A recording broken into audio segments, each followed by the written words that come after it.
नमस्कार फ्रेंड्स, स्वागत है आपका मेरे चैनल में। तो फिर मैं आ गई हूँ एक नई वीडियो लेकर। ज्योतिर्लिंग के बारे में तो आप लोग जानते ही होंगे। उसी 12 ज्योतिर्लिंग में से एक ज्योतिर्लिंग है ओमकारेश्वर।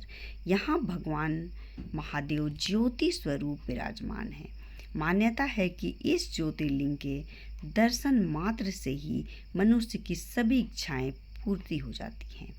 ओमकारेश्वर ज्योतिर्लिंग मध्य प्रदेश के इंदौर शहर से 80 किलोमीटर दूर है।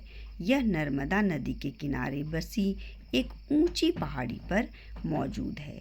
इस स्थान पर नर्मदा नदी दो धाराओं में विभक्त हो जाती है, जिसके बीच में टापू सा बन गया है। इस टापू को मांधाता पर्वत या शिवपुरी कहते हैं। यहाँ शिव का ज्योतिर्लिंग ओम के आकार वाली पहाड़ी पर मौजूद है। इसी वजह से इनको ओमकारेश्वर कहा जाता है। शिव पुराण में इसको परमेश्वर लिंग भी कहा गया है। यहाँ एक रहस्य है। धार्मिक मान्यता के मुताबिक भगवान शिव माता पार्वती के साथ ओमकारेश्वर में सोने के लिए आते हैं। ये भी मान्यता है कि रात के समय शिव आदि शक्ति माता पार्वती के साथ हर रोज चौपड़ खेलते हैं। इसलिए शाम की आरती के बाद यहाँ चौपड़ बिछाकर मंदिर के गर्भगृह को बंद कर दिया जाता है। अगले दिन सुबह जब गर्भगृह खोला जाता है तो चौपड़ बिखरा हुआ होता है। कहा जाता है कि जो भी भक्त शिव के ओमकारेश्वर ज्योतिर्लिंग के दर्शन कर लेता है उसके सभी कष्ट दूर हो जाते हैं और मनोकामना पूरी हो जाती है। यही वजह है कि दूर दूर से भक्त यहाँ दर्शन करने के लिए आते हैं। अब मैं इसकी पौराणिक कथा बताऊंगी। एक बार नारायण भक्त ऋषि नारद मुनि घूमते हुए गिरिराज विंध्य पर्वत पर पहुंच गए। विंध्य पर्वत ने बड़े आदर सम्मान के साथ उनका स्वागत किया। वह कहने लगे कि मैं सर्वगुण संपन्न हूँ और अहंकारी भाव से नारद जी के समक्ष खड़े हो गए। अहंकार नाशक नारद जी ने विंध्याचल के अहंकार को नाश करने की सोची। नारद जी ने विंध्याचल को बताया कि तुम्हारे पास सब कुछ तो है, पर मेरू पर्वत तुमसे बहुत ऊंचा है। उस पर्वत के शिखर देवताओं के तक पहुँचे हुए हैं। मुझे लगता है कि तुम्हारे शिखर वहाँ तक कभी पहुँच ही नहीं पाएंगे। यह कहकर नारद जी चले गए। उनकी बात सुनकर विंध्याचल को बहुत दुख हुआ।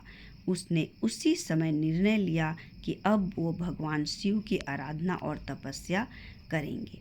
इस प्रकार विचार करने के बाद मिट्टी का शिवलिंग बनाकर शिव जी की कठोर तपस्या की। उसकी तपस्या से प्रसन्न होकर शिव जी ने विंध्याचल को साक्षात दर्शन दिए और वर मांगने को कहा। विंध्य पर्वत ने कहा, आप मुझ पर अगर प्रसन्न हैं तो हमारे कार्य सिद्धि करने वाली अभीष्ट बुद्धि प्रदान करें। भगवान शिव ने उन्हें वर दे दिया।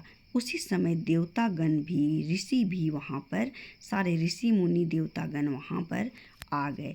देवताओं और ऋषियों के अनुरोध पर वहाँ स्थित ज्योतिर्लिंग दो स्वरूपों में विभक्त हो गया। एक प्रणव लिंग ओमकारेश्वर और दूसरा पार्थिव लिंग ममलेश्वर ज्योतिर्लिंग के नाम से प्रसिद्ध है। अब दूसरी मान्यता ये है कि पुराने समय में ओमकारेश्वर मंदिर वाली पहाड़ी पर एक मांधाता नाम के राजा ने तप किया था। इसलिए इस पर्वत को मांधाता पर्वत भी कहते हैं। राजा के तप से भगवान शिव प्रसन्न हुए और यहाँ प्रकट हुए। इसके बाद राजा ने शिव जी से वरदान के रूप में कहा कि अब वे कहीं यहीं पर वास करें। शिव जी अपने भक्त की इच्छा पूरी करने के लिए ज्योति स्वरूप यहाँ पर स्थापित शिवलिंग में समा गए। मान्यता है कि यहाँ स्थापित शिवलिंग स्वयंभू हैं, यानी वे स्वयं प्रकट हुए हैं। ओमकारेश्वर के साथ ही यहाँ के ममलेश्वर मंदिर में दर्शन पूजन करने की परंपरा है। यहाँ दर्शन पूजन करने से भक्तों को शिव जी की कृपा मिलती है और जीवन में चल रही समस्याएं सब हल हो जाती हैं और हर मनोकामना यहाँ पर दूर होती है। तो आप भी मौका मिले तो ज़रूर जाएं। और मैं भी यहाँ पर गई थी, मुझे भी सौभाग्य मिला है यहाँ पर ओमकारेश्वर और ममलेश्वर ज्योतिर्लिंग के दर्शन करने को। तो चलिए बोलते हैं हर हर महादेव। मिलते हैं अगले वीडियो में और अच्छी बातों के साथ। तब तक के लिए धन्यवाद।